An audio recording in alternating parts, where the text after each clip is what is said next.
مبلغ اسلام مولانا کلیم صدیقی اور عمر گوتم سمیت 14 افراد تبدیلی مذہب کے کیس میں قصوروار قرار، چہارشنبہ کو عدالت کرے گی سزا کا اعلان۔ ناظرین کرام، 10 ستمبر تبدیلی مذہب کے کیس میں داعی اسلام مولانا کلیم صدیقی، گوتم عمر سمیت 14 افراد کو لکھنؤ کی NIA عدالت نے قصوروار قرار دیا۔ ان تمام پر فرد جرم عائد کیا گیا ہے۔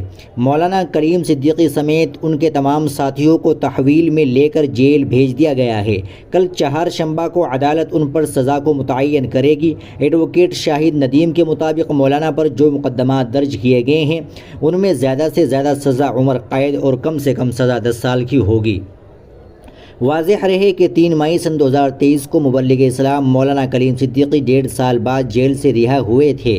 اتر پردیش کے ATS نے مولانا کلیم صدیقی کو جبری تبدیلی مذہب کے الزام میں میرٹھ سے ستمبر سن 2021 کو گرفتار کیا تھا اور ان کے خلاف مختلف سنگین نوعیت کے مقدمات درج کرتے ہوئے جیل بھیج دیا تھا۔